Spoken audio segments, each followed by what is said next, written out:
तो वहीं लखनऊ में गोमती नगर के विवेक खंड में आम आदमी पार्टी के प्रदेश कार्यालय में आम आदमी पार्टी के यूपी प्रभारी और राज्यसभा सांसद संजय सिंह ने प्रेस कॉन्फ्रेंस की। इस दौरान उन्होंने सरकार पर जमकर निशाना साधा। साथ ही प्रीपेड स्मार्ट मीटर लगाने को लेकर सरकार को पर निशाना साधते हुए उन्होंने कहा कि जरूरत होगी तो जनता के लिए हम देश की संसद में लेकर इसे जाएंगे। आगे क्या कुछ कहा है सांसद संजय सिंह ने, वो आपको सुनवाते हैं। पूरे उत्तर प्रदेश में इस वक्त स्मार्ट मीटर को लेके लोगों के मन में गुस्सा है, आक्रोश है, नाराजगी है और स्मार्ट मीटर के नाम पे उत्तर प्रदेश के लाखों उपभोक्ताओं को लूटा जा रहा है। और ये बात मैं इसलिए कह रहा हूं कि 2018 में जब 2G का स्मार्ट मीटर लगाया गया उस वक्त भी लोगों ने विरोध किया था और साफ तौर पे ये कहा था कि भाई ये स्मार्ट मीटर तेज चलते हैं, ज्यादा पैसे की वसूली गरीब आदमी से की जाती है या जो भी बिजली का उपभोग करते हैं उनसे ज्यादा पैसे की वसूली की जाती है और करीब करीब 15 से 20% ये स्मार्ट मीटर तेज चलते हैं। यानी कि अगर किसी का बिजली का बिल 2000 रुपए महीने आता है तो स्मार्ट मीटर लगाने के बाद 2400-2500 रुपए उसको देना पड़ेगा। इसके अलावा भी बहुत सारी विसंगतियां इस स्मार्ट मीटर को लेके हैं, बहुत सारा गुस्सा, बहुत सारी नाराजगी, बहुत सारे सवाल इन स्मार्ट मीटर को लेके हैं। अक्टूबर 2018 में जब इसको लगाया गया 2G स्मार्ट मीटर, करीब करीब 12 लाख घरों में यह स्मार्ट मीटर लगाया गया और 8 साल का कॉन्ट्रैक्ट किया गया। यानी कि ये स्मार्ट मीटर जो लगाया जा रहा है ये 8 वर्षों तक चलेगा। और यह भी कहा गया कि ये स्मार्ट मीटर जो है वो 40 लाख घरों में लगेगा। अब अचानक एक तुगलकी फरमान उत्तर प्रदेश सरकार का आया है, बिजली विभाग का आया है। वो कह रहे हैं नहीं साहब, अब ये 2G नहीं है, अब ये 2G सब हटाए जाएंगे, अब 4G मीटर लगाया जाएगा। अब ये 2G हट जाएगा, अब ये 4G मीटर लगेगा। तो आपका जब भी मन हो रहा है, जैसे भी मन हो रहा है, आप इस प्रदेश की जनता को लूटने में लगे हुए हैं।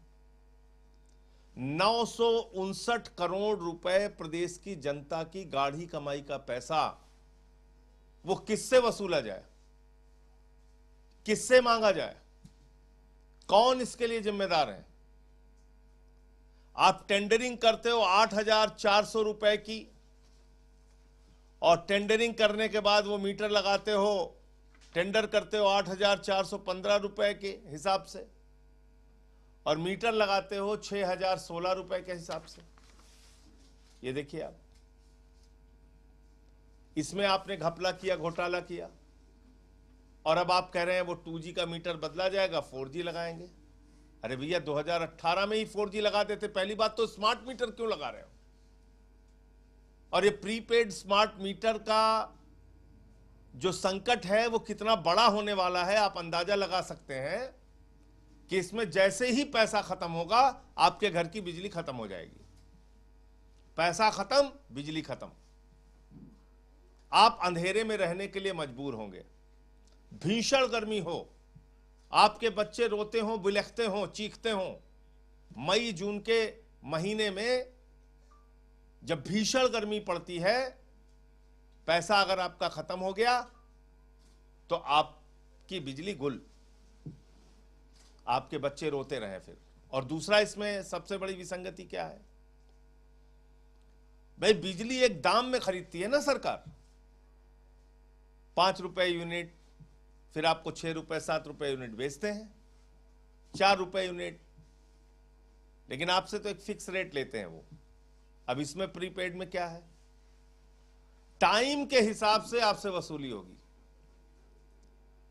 ये पीक आवर है तो पैसा ज्यादा देना पड़ेगा,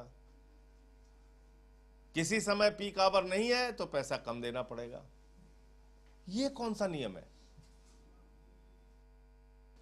देखिए, बीजेपी का वंदे मातरम से कोई लेना देना नहीं, राष्ट्रगान से कोई लेना देना नहीं, राष्ट्रीय ध्वज से तिरंगे से कोई लेना देना नहीं, भारत छोड़ो आंदोलन और आजादी के आंदोलन से कोई लेना देना नहीं। और जिन्ना के साथ सबसे पहले अगर कोई कंधे से कंधा मिला के हिंदुस्तान में चला है तो उस संगठन का नाम है आरएसएस हिंदू महासभा। और ये मैं रिकॉर्डेड हिस्ट्री बता रहा हूं। आरएसएस ने 52 साल तक तिरंगे झंडे का विरोध किया, और जब 2001 में 3 लड़कों ने आरएसएस के मुख्यालय पे झंडा फहरा दिया तो उनके खिलाफ मुकदमा लिखाया। किस अपराध में? कि तिरंगा फहरा दिया, और 13 साल तक मुकदमा उन बच्चों के ऊपर चला। दूसरी बात, भारत छोड़ो आंदोलन में जो इनके सबसे बड़े नायक हैं, और मुझे पता चल रहा है कि शायद उनकी मूर्ति का अनावरण भी उत्तर प्रदेश में होने जा रहा है, लखनऊ में, श्यामा प्रसाद मुखर्जी जी। श्यामा प्रसाद मुखर्जी जी फजलुल हक की गवर्नमेंट में बंगाल के अंदर फाइनेंस मिनिस्टर थे, और श्यामा प्रसाद मुखर्जी जी ने भारत छोड़ो आंदोलन के खिलाफ अंग्रेज गवर्नर को चिट्ठी लिखी थी कि इस आंदोलन को पूरी तरीके से कुचल देना चाहिए। यानी आपने हिंदुस्तान के आजादी के आंदोलन का विरोध किया।